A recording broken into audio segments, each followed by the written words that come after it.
दोस्तों, आज मैं आपको दुनिया के सबसे बड़े रहस्यों में से एक के बारे में बताने जा रही हूँ। ये एक ऐसी घटना है जिसने पूरे विश्व को हिला कर रख दिया था। 8 मार्च 2014 को मलेशिया एयरलाइंस की फ़्लाइट MH370 ने उड़ान भरी थी। इस फ्लाइट में 239 लोग सवार थे, जिनमें से किसी ने भी ये नहीं सोचा था कि ये उनकी आखिरी उड़ान होगी।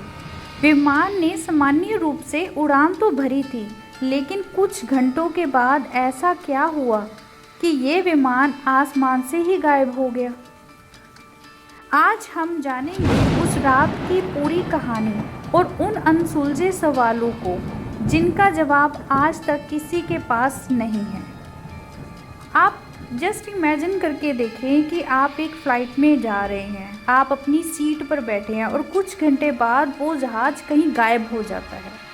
तो आपके वो रिलेटिव्स, किसी के मम्मी, किसी के पापा या किसी के सिस्टर ब्रदर जो आपका वेट कर रहे हैं, तो उनके दिल और दिमाग पर ये बात क्या असर छोड़ कर गई होगी कि एक जहाज़ अचानक कैसे गायब हो सकता है।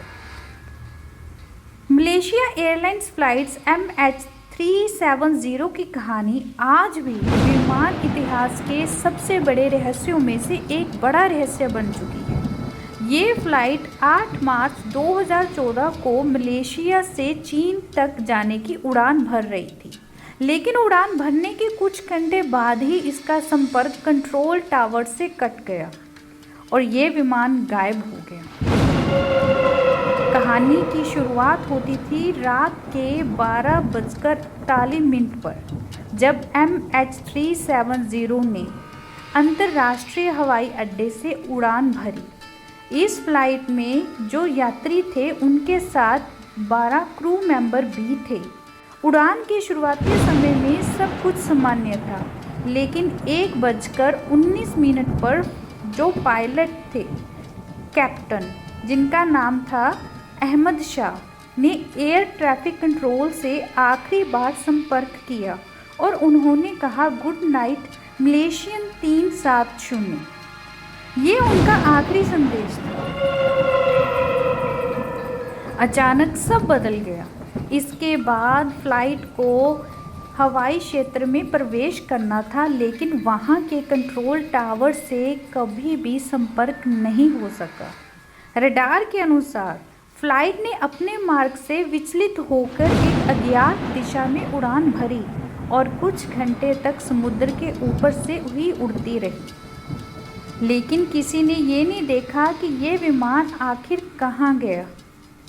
जब ये विमान संपर्क में नहीं आया तो कई देशों ने मिलकर इसकी तलाश भी शुरू की, जिनमें मलेशिया, चीन, ऑस्ट्रेलिया और कई अन्य देशों ने हिंद महासागर में बड़े पैमाने पे खोज अभियान चलाया, लेकिन शुरुआती दिनों में कुछ भी हाथ नहीं लगाया।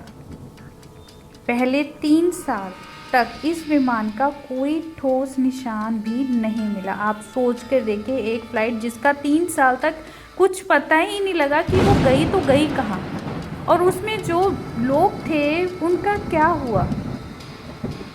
विमान के गायब होने के बाद कई थ्योरी सामने आई। कुछ का मानना था कि विमान का अपहरण किया गया होगा, जबकि कुछ का कहना था कि पायलट ने जानबूझकर इसे समुद्र में क्रैश किया। कुछ लोग ये भी मानते थे कि हो सकता है कि विमान को गलती से किसी मिलिट्री बेस के पास गिरा दिया गया हो, लेकिन इनमें से कोई भी थ्योरी पुख्ता सबूतों के बिना साबित नहीं हो सकी। 2015 में हिंद महासागर के पश्चिमी तट पर एक छोटा टुकड़ा मिला जो विमान के पंख का हिस्सा था। इसके बाद कुछ और ऐसे छोटे टुकड़े भी मिले, लेकिन पूरा विमान या ब्लैक बॉक्स कभी नहीं मिला। अब तक MH370 के गायब होने का कोई ठोस जवाब नहीं मिल पाया है। विमान कहाँ गया, उस रात क्या हुआ और उस दिन की असली कहानी क्या थी, ये सब अब भी एक बड़ा रहस्य बना हुआ है। इस घटना पर कई शो और लेख भी लिखे गए हैं, लेकिन इसका सच अब भी अनसुलझा है। आज भी MH370 का गायब होना एक बड़ा रहस्य बना हुआ है। कई थ्योरीज और खोज अभियानों के बावजूद इसका कोई ठोस जवाब नहीं मिल पाया। उन लोगों का क्या हुआ, विमान का क्या हुआ और उस रात आसमान में क्या घटित हुआ था? ये सब अनसुलझे सवाल हैं जो अब भी जवाब मांग रहे हैं। शायद कभी हमें इस सवाल का जवाब मिल जाए, लेकिन तब तक MH370 की ये कहानी दुनिया के सबसे बड़े और खौफनाक रहस्यों में से एक रहस्य बनी हुई है। क्या ये विमान समुद्र की गहराइयों में समा गया या किसी और जगह छिप गया, ये हम शायद कभी ना जान पाए। इस घटना ने ना सिर्फ विमान इतिहास में बल्कि हमारे दिलों में भी एक ऐसा खालीपन छोड़ दिया है जिसे भर पाना शायद नामुमकिन है। उनके फैमिली मेम्बर्स आज के टाइम भी उनका वेट कर रहे होंगे। सबकी अपनी अपनी थ्योरीज हैं, सबका अपना अपना कहना है, लेकिन असल में उस विमान के साथ क्या हुआ था ये किसी को भी नहीं मालूम, और जो उस विमान में लोग सवार थे उनके साथ क्या हुआ ये भी हमें नहीं मालूम। ऐसी ही स्टोरीज़ के लिए आप मेरे साथ बने रहें, और इसके लिए आप मेरे चैनल को सब्सक्राइब और इसे लाइक करना भी मत भूलना। धन्यवाद।